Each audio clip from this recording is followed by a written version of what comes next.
శ్రీరామనవమి సందర్భంగా ఈరోజు యావత్ ప్రపంచంలో అంతా కూడా ఈ యొక్క శోభయాత్రలు జరుగుతూ ఉన్నాయి.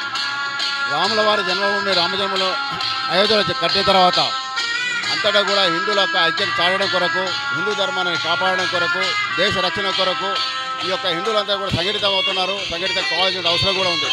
దాంట్లో భాగంగానే ఈరోజు యొక్క అంబర్పేటలో కూడా శోభాయమానంగా ఈ యొక్క యాత్ర జరుగుతూ ఉంది. ఈ యొక్క యాత్రలో మొత్తం ప్రతి కుటుంబం నుంచి కూడా అంబర్పేటలో ఉన్నటువంటి వాళ్ళందరూ కూడా వస్తూ ఉన్నారు.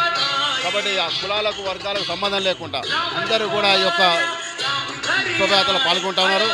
రాబోయేటువంటి రోజులలో ఈ యొక్క హైదరాబాద్లో జరుగుతున్నటువంటి శోభయాత్రలో కాకుండా మొత్తం యావత్ భారతదేశంలోనే ఒక గొప్ప శోభయాత్రగా ఈ యొక్క అంబర్పేట యాత్ర మిగిలబోతోంది. ఒక గొప్ప రాముల గారి యొక్క భక్తులుగా ఈ యొక్క శోభయాత్రలో పాల్గొంటూ ఉన్నారు. రాబోయే తరానికి రాముల వారు అయితే ఆదర్శాన్ని సమాజంలో ఉంచున్నారో దాన్ని తీసుకెళ్ళడానికి కూడా శోభయాత్ర చేస్తున్నాం. ఈ విధంగానే రాబోయే యువత కూడా ఈ యొక్క చాలా మటుకు పాల్గొంటూ ఉన్నారు. కాబట్టి రేపు ఒక మంచి శోభాయమానంగా అయితే యాత్ర జరుగుతుందో ఇది రామ జన్మభూమి యొక్క కారణము.